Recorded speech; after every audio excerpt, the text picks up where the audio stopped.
Eu quero ainda, antes de encerrar nossa conversa, também falar das vacinas do sono e das alergias. E, E das vitaminas. e das vitaminas também. Então, não sei se tá bem ali, o café foi agora, Tá alguma bem. coisa. Tem mais alguma? Ah, tem ali pra ti, qualquer coisa eu pego também. Quem tiver aqui conosco também dá o like, se inscreve, e o que tiver, quem tiver por aqui conosco, a gente tá na luta justamente na luta não, né? No prazer, né? Também de justamente chegar aos 1.000 inscritos. E sobre vacinas. Isso aí sim é polêmica, né? Porque virou uma questão política. Muito. É uma coisa muito doida. Tipo, se o cara pensa de um jeito é de uma coisa. É. E tá, por um caminho, ok, tem as sociedades, né, de pediatria, vão orientar ali a questão. Mas a minha pergunta é assim: quando existe muita, como eu falei, uma questão até política envolvendo tudo isso, algumas pessoas são ou muito 8 ou muito 80 também, né? Falou alguma coisa, contestou qualquer coisa também, isso aí é não sei o quê, porque é contra isso. Mas existem as vacinas, todas vão ser importantes, etc e tal. Digamos que a pessoa tem esse pensamento, né?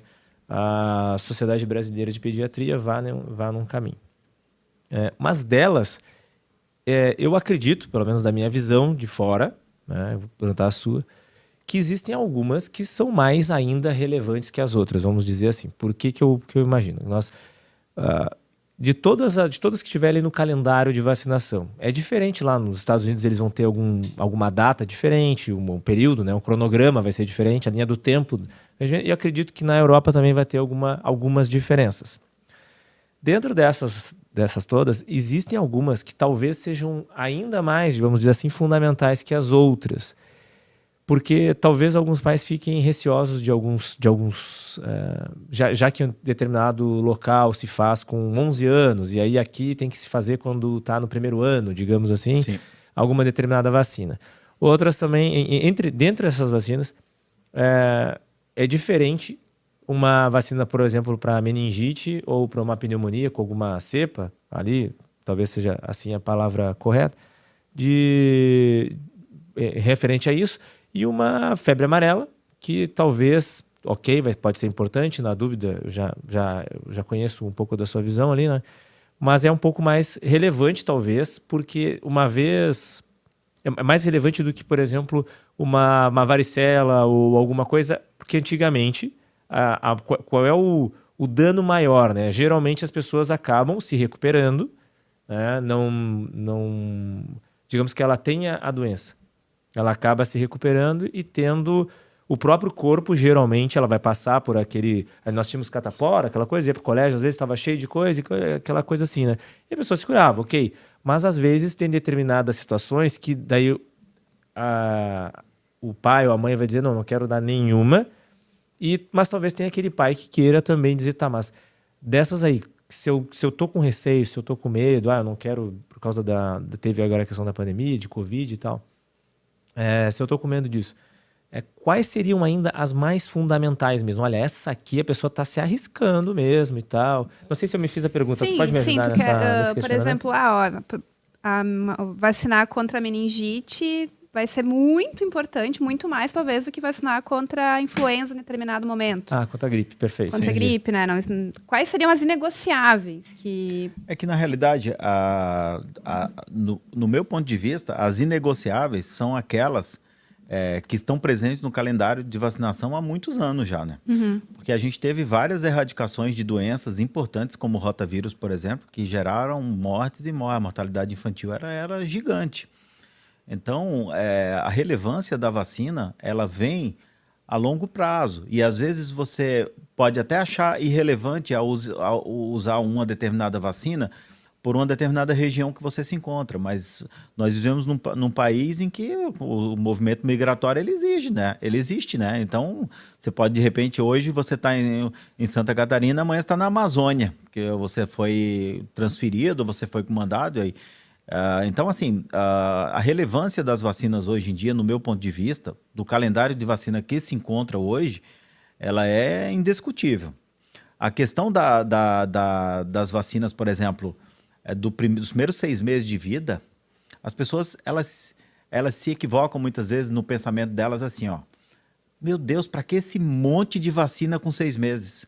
Na realidade, você só faz vacina com 2 meses e com 3. Depois, com 4, com 5, com 6, você só está fazendo reforço do que você já fez. Então, por isso que aparecem tantos nomes, todos os mesmos, mas na realidade você já está reforçando aquilo que você fez. Você está só melhorando o sistema imunológico. A partir de 6 meses, aí você tem indicação de fazer a vacina da gripe. O porquê que essa vacina da gripe ela foi instituída? Porque, na realidade, a criança ela pode evoluir para um quadro de pneumonia por causa de uma gripe. E a gente tem muitas crianças que evoluem para o quadro de pneumonia. O calendário de vacina no Brasil, eu costumo dizer que beneficia, às vezes, uma região ou outra, porque a gente é um país de dimensões continentais, né? E a gente tem realidades sociais tremendas, assim. Então, a gente precisa pensar um pouco no geral. E a orientação geral é um calendário de vacina completo, conforme a gente tem ali. As questões políticas da vacina, na realidade, elas surgiram de um tempo para cá, após a pandemia ali, né, por causa da introdução da vacina do Covid. O que eu acho que o grande problema que a gente tem, ele não está nas vacinas, está na falta de transparência do próprio Ministério da Saúde e de outras entidades em mostrar para as pessoas, para que as pessoas entendam o que é aquilo. Teu filho leva um monte de agulhada e tu não sabe. Às vezes tu vai ainda por cima, é mal atendido, sabe? Então, assim, a realidade acaba sendo diferente do significado. O significado ele se perdeu. Porque a gente não pensa, eu não vou dar a vacina da gripe do meu filho. A tua filha está em casa contigo, não vai na escola, não vai... Então, entendeu? É diferente. Pessoas que precisam colocar o filho com 4 meses na escola. Minha pergunta a nossa pergunta, na verdade, é bem nesse caminho assim, porque é uma análise de risco, digamos assim. E isso é uma questão que eu acredito que o pai também tenha, que é importante deixar mais também os pais também um pouco mais nessa decisão. E é bem a análise de risco mesmo que fazer. Porque o grande problema da vacinação é o seguinte, ó. Eu vou te dar um exemplo. Tu imagina que tu não quer vacinar teu filho com absolutamente nada.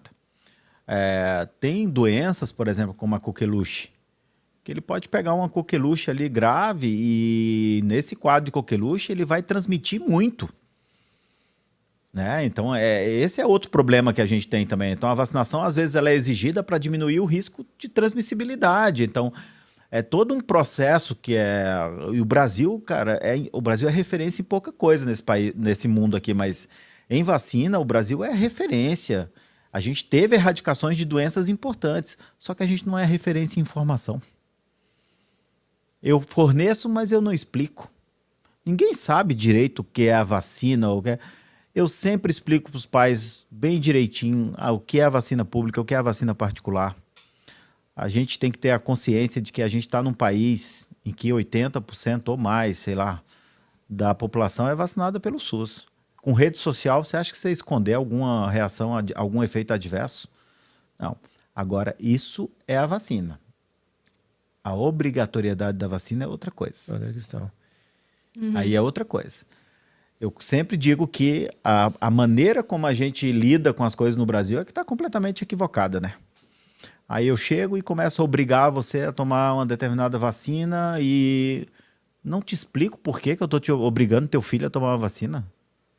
Falta informação, na minha opinião. O que eu vejo estudando um pouco, né, e eu não sou médico, né, não sou profissional da saúde, mas o que eu vejo é que efetivamente nelas existem em algumas vacinas existem recipientes ali, posso dizer, outros que aparentemente é o que indica, faz sentido que vai fazer o corpo vai ter que aprender a lidar com aquilo ali. Sim. Às vezes alguns metais ou alguma coisa ali que são colocadas nelas.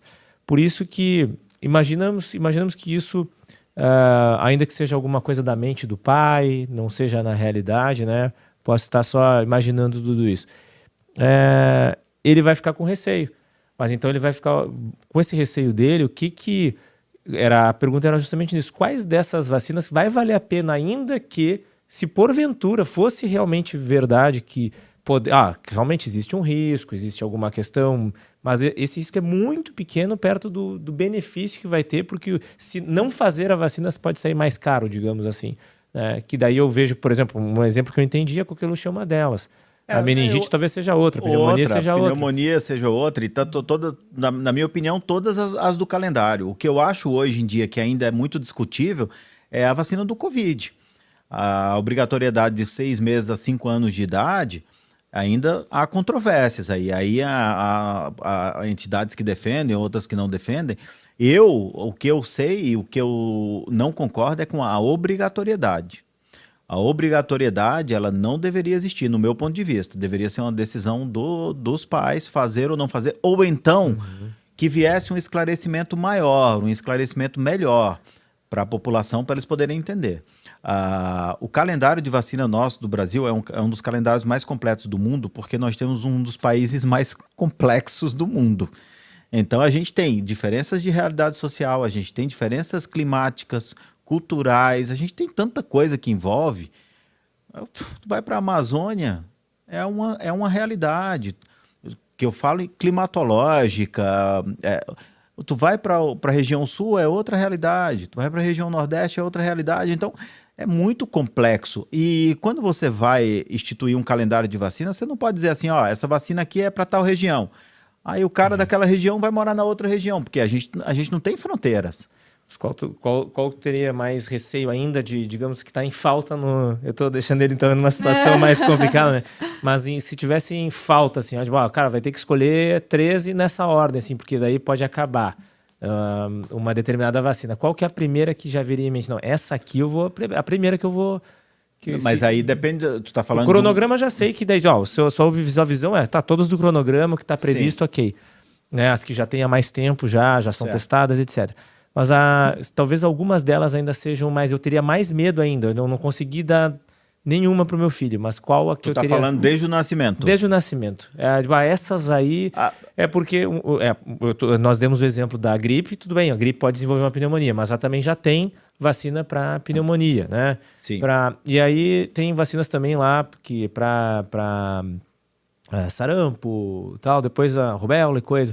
Mas essas aí, geralmente, por mais que possam ter consequências, as consequências talvez sejam mais catastróficas lá no início, lá com uma meningite, por exemplo, sim. Do que... É que assim, a gente como médico, a gente tem que se basear em documentação científica. A gente tem que se basear nos estudos a longo prazo. O que aconteceram, o grande problema da vacina do Covid, que todo mundo tem medo, é o curto prazo, né? Então... E as outras, o longo prazo que elas têm. Então, quando tu fala de metais e algo que possa ter na vacina, se você começar a ler a bula do paracetamol, você para de tomar ele. Então, assim, tudo volta no mesmo assunto.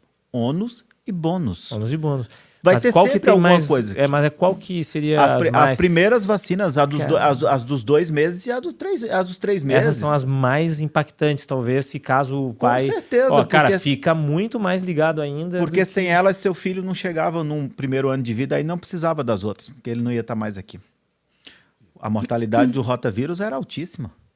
Altíssima. Quantas pessoas não perderam filho por um rotavírus, cara? Uma coisa que está extremamente controlada no país. Então... E aquelas da penta, hexavalente e tal, e as pentavalentes? A pentavalente... Qual daquelas ali também são as mais... na verdade, é que ela vai ter que tomar toda, né? Mas A pentavalente, porque ela é conjugada, né? Pois é. E aí a pentavalente vem depois da paralisia infantil, que aí é indiscutível, né, gente? Essa é uma vacina muito antiga. A pentavalente, no SUS é dada a pentavalente e a poliomielite, que é a paralisia infantil separado. Mas no particular ela é feita conjugada, chama hexavalente. Às vezes algumas pessoas fazem confusão, acham que no particular tem uma vacina a mais, mas não, é simplesmente porque ela é conjugada. E depois a gente tem a pneumocócica, né, que é a pneumo 15, que está hoje, está para sair a pneumo 20 aí, né? Mas assim, a pneumo 15, o SUS dá a pneumo 10. Essas vacinas, por que elas são importantes? Porque são as vacinas que vão ajudar seu filho a chegar no primeiro ano de vida. E aí são os quadros, porque quando a criança viu quantas crianças que a gente teve com bronquiolite? Tu viu 2 convulsionando, mas bronquiolite tu viu muita no hospital, né? Muito. Então, e aquelas criancinhas com bronquiolite ali, muitas delas a maioria delas, graças a Deus, já tinham passado dos 2 meses. Já tinham feito ali muitas vacinas, muitas... Por que a bronquiolite ela é mais grave quanto mais cedo ela acontece? A bronquiolite é causada por um vírus essencial respiratório. Se é um vírus, deveria ter um ciclo e se acabar, né? Mas e quantas delas não evoluem para pneumonia? Então, o que eu digo mais assim, quais são as vacinas mais importantes? As primeiras, porque sem as primeiras, às vezes você não precisa nem tomar as outras, porque aí o seu filho já não está mais aqui. E são vacinas antigas e é aquilo que eu digo sempre, gente. Claro que pode ter alguma coisa ruim dentro da vacina que vai causar no teu organismo? Sim. Mas aí a medicina ela funciona com o ônus e com o bônus. E a gente fala sempre que tem que pôr na balança. Tomar um corticoide é bom? Claro que não, é péssimo. Mas não tomar ele pode te levar à morte em alguns casos. Então é isso, é o ônus e bônus que a gente tem que ter, né?